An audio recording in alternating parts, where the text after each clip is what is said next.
Now back to the slack adjusters. You will have this one, and you will have, they may look different, but you will have one that's automatic slacks. You never have to adjust those. DOT or DMV says that if you have to adjust an automatic slack adjuster, there's something wrong in the system. So you never adjust an automatic slack adjuster. You can this one. You always adjust this one right here. That's why they. Is this one? This one's a manual, not an automatic. Right there. All right. This one is an automatic. This is a manual slack adjuster. Pass that one over there. It's greasy. It's nasty. And the slack adjuster does what? Slack adjuster adjusts brakes. It takes up the slack in the system. Anytime you have something, two parts, you got one actuating part and you have one that you want to move. Somewhere in the system, if it gets slack, you have to have something to take up that slack. That's the job of the slack adjuster right there. It keeps the proper adjustment on there, so everything works. So your brakes won't feel loose, right? So it's more even, like if you smash your brake on one side and it pulls to that side, you want to make sure everything's leveled out. Is that correct? Am I following? Yeah. Brake chamber push If they're out of adjustment on one side, it will pull. And what you mean by adjustment is the amount of pressure? No, the amount of travel. The amount of travel. The amount of travel on the rods. Moves. I'll show you out here. Yeah. Oh, yeah. That's right. Yeah. Right, we get So out if there. one rod travels more than the other one or something, it's applying more pressure. You'll have uneven brake pressure. Okay. And whenever you have uneven brake pressure, it may pull to one side. You're not going to have 100% braking that you should have on it. And an automatic would fix that itself, so you shouldn't feel it. Automatics generally take up the slack themselves. So you shouldn't feel it in an automatic. If you have a problem with an automatic and it starts pulling to one side, then you need to have a mechanic to look at that system. All right. And find out why the brake is not adjusted right. If we're with a company that we're changing trucks quite often and stuff, we need to find out whether it's automatic slack adjusters or. Generally, what they will have, I wouldn't worry about that. I would just tell them, if you have a problem with it, it's pulling to one side, just do you a write-up on it, DVCR or driver vehicle condition report, and put on there that the truck's pulling to one side, brake pressure doesn't feel right. So y'all are saying that we're not supposed to adjust the slack adjuster. Is that right? The slack adjusters? If you don't adjust those, the government has, for liability purposes, you need to go to school and be an apprentice at least 1 year. So if there's something wrong with self-adjusting, you said, then there's something else wrong with the system. So all we're really learning right now is just learning what it is and what it does. And what they do. But we don't have to do anything to this thing. You don't have to adjust the brakes. That's just for If you us. adjust the brakes, you've We taken the don't want it to go anymore. liability. Put the liability on If it does, yourself. you go Put it get on yourself. mechanics. Right. Yes. All right. The mechanic is still going to be involved, and the company's still going to be involved. But you've put yourself in the position to be involved also, to be in a big lawsuit. You're going to be in a lawsuit anyway, but you've taken on more of the responsibility because liability because you have adjusted the brakes. Okay. It just seems like we're spending a Well, most companies great. don't want you working on their trucks anyway. No, they don't. I would rather, and there are some things that if a driver calls in and I know it's something simple, I can talk him through it over the phone to get him to going without having to do a $300 or $400 service call, you know. But if it's too complicated and it's something that's, that has to be Risky.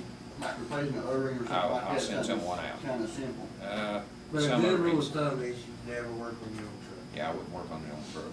Okay. You drive it. Right. So Do your and pre-trip. If you own your own truck, yeah, you're gonna have to do some maintenance and stuff on it.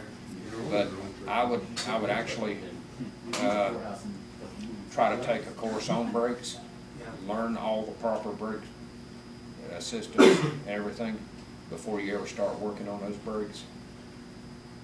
Otherwise, I would take my truck to Kenworth or Freightliner, tell them, how about putting me a set of brakes on there? Then whenever you do your pre-trip, look at it and make sure that everything looks good. And as long as you've got your, reports, and the brake adjustment looks good, then, should be all right. If there's any sign of rust on a brake chamber, is there need to worry? Rust on a brake chamber? No. Unless it's got holes in it, like this one. This, I mean, if you start to see early signs of something, Anytime Is you it have okay, park or- outside, it's gonna be, it's gonna be, I saw them that look solid like this. You know, just be covered with rust, but, it's just corrosion on the outside. yeah. okay, so no need to worry about that. I took a hammer and actually hit it. I was just wondering, should you tap it with a hammer to see if it breaks through? It's not, I wouldn't Recommend advise it. you to do it. Uh, You know, That thing as a will come mechanic, out. whenever I do the pre-trip, if I tap it and I find a soft spot inside of it, then I know it's got rust that's gonna be eaten through. But all you need to do is do a visual inspection of it. it seemed like we were spending a lot of time learning what slack adjusters were and stuff like that, but we actually aren't even gonna be doing anything with them, are we? You're gonna be looking at them. We're just gonna be looking at them, They okay. want you to know where it's at, We're gonna be looking at the amount of travel? Yes, the amount of travel. So you make know sure if you that need to get it everything is fixed. hooked up properly. Moves the S On cam, it. which applies the brakes. It's gotta be that 1 inch. If you're driving solo, how can you do that? you got it with your Well, pre, you your just about pre-trip can't do it. inspection. Shock By yourself. wheels. Chock the wheels. You chalk your And wheels. get out It's and the pull. lab, Oh, you get out and pull it. Oh, Yeah, okay, the one so you that's can the- actually move it like The 1 that. inch. I got you. All right, that's like when you do the lab. yeah. All right. I can show you how to do that, with one person Mm, and never have to pull the rod by hand, okay. by using, but it takes getting up in the truck twice. You look at it before you get in the truck, see the amount of travel on that rod, then you release your brakes, and then you can see what it is then Okay. on there. You can do it That's that kind of what I was getting at. Yeah. You know, it's like, how do you get in there and? way. It's a lot easier with two people. All right. It's a lot easier with two people. If you've got another driver, even though you're driving solo, you may have another company driver there, just ask him, how about mashing my brakes for me, let me look at the brakes. Mhm. You know, And then check the lights too while you at it. yeah. Always check your lights whenever you do your road trip. Because, DMV guys, they love to see lights out. I bet they do. Yes, they will park you for a light, Mm-hmm. I seen somebody driving home last night without one. especially if you go across the scales and you got a light out. They'll tell you to pull off Do the they side, have and like they'll check the everything. little replacement bulbs, you know, inside the, Yeah, you Some of them, Can- yeah. I mean, you can carry some of them with you, right? Okay. Yeah.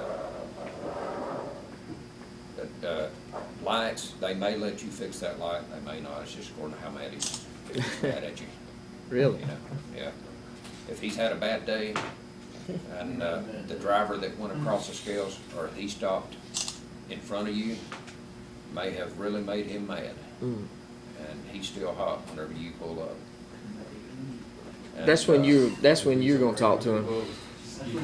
That's If he's really It mad. ain't gonna make a Huh? difference. It ain't gonna make no difference? Oh, well. Nope. It don't matter, They got a job to do too, man. and, I they're, don't know, she can be pretty charming. I wouldn't get too mouthy with them. Oh, no, she just smiled. But they have a woman DMV officer. Yeah. And she is very tough. Okay. She is very tough on trucks. It doesn't matter to her whose truck it is, what it looks like. Yeah. If she stops it, she's gonna find something. Yeah, Wrong with right, it. of course, Yeah. yeah. Yeah. If she takes time to stop Yeah. the truck, she's got a reason to do it. Yeah. She used to work over 18 and 421 towards Wilkesboro. Mm. Go through there. Got any more questions on any of the parts, what the functioning on them?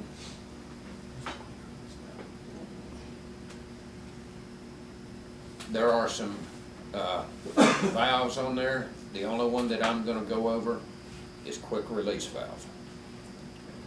And the only way I can explain that is the quick release, it releases the brakes quickly. You've got air pressure that's on that valve. Whenever you push the brakes in, it opens up a valve in it, and it dumps air to the brake system into these chambers, and it releases the brakes quickly. I think for emergency. That's the only, no, that's No. just whenever you park. Okay. Now, whenever you release the brakes to move. Okay. That's it, that's the only, that's the It's like if your wheels simplest way. lock up while you're braking or whatever, like No. in a skid situation? Just for parking, Okay. you know, quick release. Now, if you do have one, whenever you mash the brakes and then you let off, it seems like it drags just a second and then it releases. Yes, you could have a problem with that quick release valve not operating properly inside there. That's where you got moisture in the system and it's gummed up inside that, where that O-ring is at, letting it slide slowly. You've used alcohol in the system, that O-ring swells, it tries to roll instead of slide. Whenever it tries to roll, it hangs that valve. Eventually, it will work its way open on it, hopefully. If it don't, then you're gonna drag your brakes on it. Let's take a little break for about 15 minutes. Restaurants